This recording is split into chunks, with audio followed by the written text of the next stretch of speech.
अस्सलामुअलैकुम दोस्तों, आज मैं आपके लिए एक बहुत ही उम्दा, बहुत ही लाजवाब रेसिपी लेकर आई हूँ।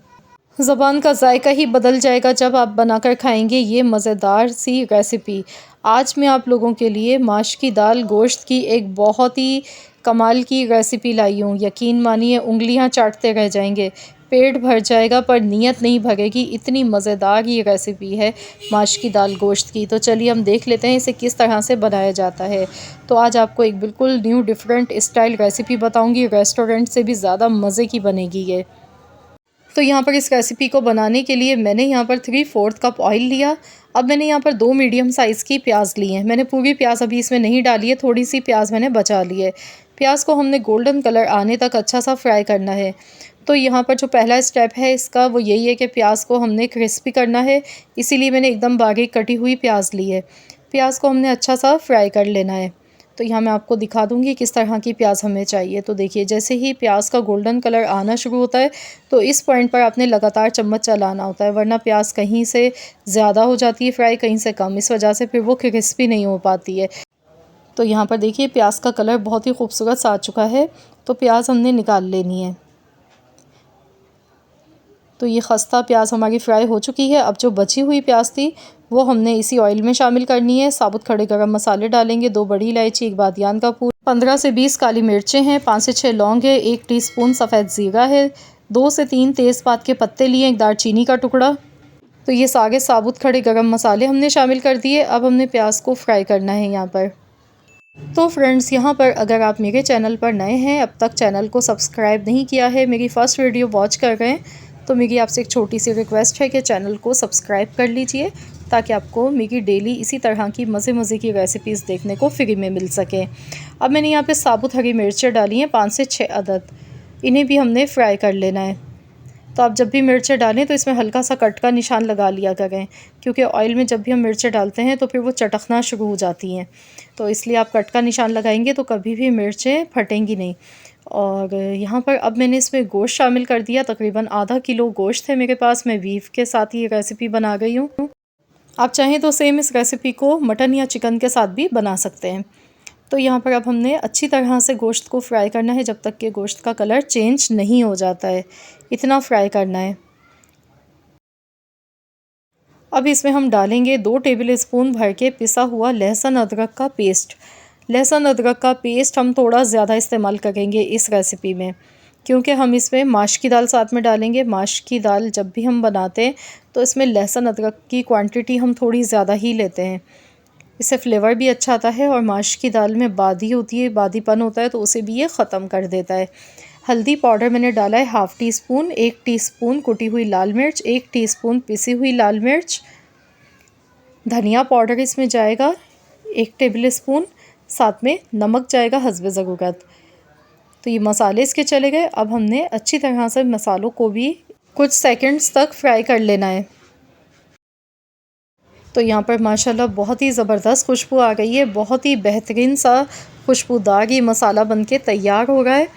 तो बस यहाँ पर मसालों को देखिए मैंने अच्छे से पका लिया है कि इनका कच्चापन निकल जाए। अब मैं इसमें हस्बे ज़रूरत यहाँ पर पानी शामिल कर दूँगी, लेकिन इससे पहले मैं इसमें दही शामिल कर रही हूँ। मैंने यहाँ पर 1 कप दही ली है, ये देखिए 1 कप फिटा हुआ दही शामिल कर दिया। आप चाहें तो टमाटर भी इसमें शामिल कर सकते हैं, आप टमाटर के साथ भी इस रेसिपी को बना सकते हैं अगर आप दही नहीं डालना चाहते हैं तो मैंने यहाँ पर दही का इस्तेमाल किया है 1 कप। अब मैं इसमें पानी डालूँगी हस्बे ज़रूरत, इतना पानी डालूँगी कि गोश्त इसमें अच्छा सा गल जाए। 3 से 4 गिलास पानी के डाल गई हूँ। तो अच्छी तरह से एक बार मिला लेंगे। अब हम इसे कवर कर देते हैं।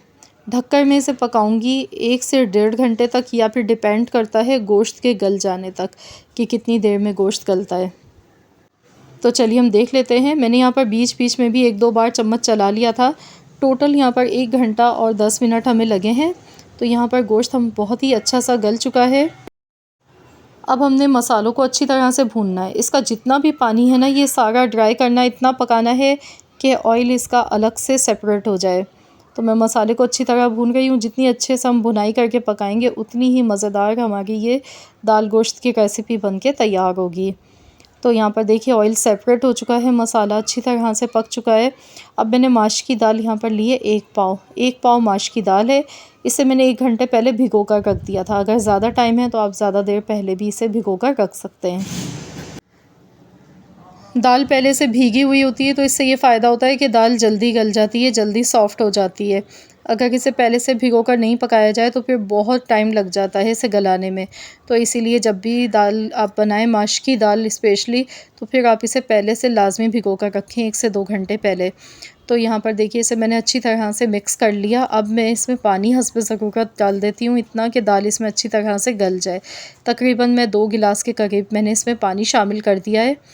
तो बस अब हम इसे ढक देंगे और हल्की आंच पर हम इसे पकाएंगे जब तक कि इसमें दाल अच्छे से गल नहीं जाती है। मैंने गोश्त को भी इसीलिए ज़्यादा देर तक नहीं पकाया, तो मैंने 70% ही गोश्त को गलाया था क्योंकि हमें दाल के साथ भी मज़ीद और पकाना था। तो यहाँ पर देखिए अब दाल को गलाते हुए आधा घंटा लगा है। आधे घंटे के बाद हम देख लेते हैं, तो ये देखिए इसका जो पानी है वो भी काफ़ी ड्राई हो चुका है। दाल देखिए कितनी एकदम बहुत ही मुलायम सी सॉफ़्ट हो चुकी है। तो इसी तरह की एकदम सॉफ़्ट दाल गली हुई होनी चाहिए। ये देखिए फ़िंगर टच करते ही दाल आराम से टूट रही है। तो अब हम इसमें पिसा हुआ गरम मसाला पाउडर डाल देंगे 1 टेबल स्पून, साथ में थोड़ी सी बारीक कटी हुई अदरक शामिल करेंगे, फ्रेश कटा हुआ हरा धनिया थोड़ा-सा डाल देंगे और इसे अच्छी तरह से मिला लेंगे। तली हुई प्याज जब हम इसे सर्व करेंगे तब हम इसमें शामिल करेंगे ऊपर से, क्योंकि वो खस्ता तली हुई प्याज जो खाने का मज़ा है ना वो अलग ही है। अगर हम अभी डालेंगे तो प्याज फिर सॉफ़्ट हो जाएगी, तो इसीलिए मैं अभी इसमें नहीं डाल रही हूँ। तो चलिए मैं इसे सर्व करके फिर आपको दिखाती हूँ कि किस तरह से आपने इसे सर्व करना है। तो ये देखिए मैंने प्लेट में निकाल लिया है। ऊपर से थोड़ी सी तली हुई प्याज डालेंगे इस तरह से। तो हस्ब ज़रूरत आपने तली हुई प्याज डालनी है। तली हुई खस्ता ये प्याज जब आप लगाकर खाएंगे ना इसके साथ, तो यकीन मानिए मुंह में पानी आपके अभी से ही आ रहा होगा देखकर। वाकई में ये बहुत ही लजीज़ रेसिपी है, बहुत ही मज़ेदार। तो इतना ज़बरदस्त इसका मसाला बना है, इसका जो फ्लेवर है वो बहुत ही उम्दा है। आप लोग ट्राई करके देखिएगा, इंशाअल्लाह ताला मेरी गारंटी है आप सब भी फ़ैन हो जाएंगे इस रेसिपी के।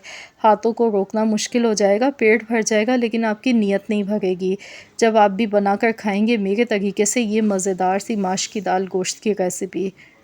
तो ज़रूर इस रेसिपी को ट्राई कीजिएगा। ये देखिए कितनी ज़बरदस्त है, गोश्त भी बहुत बेहतरीन सा गल चुका है, दाल भी एकदम सॉफ़्ट है और जो मसाले हमने यूज़ किए हैं उसका जो फ्लेवर है यकीन मानिए, बिलीव मी, आप लोगों को मज़ा आ जाएगा खाकर।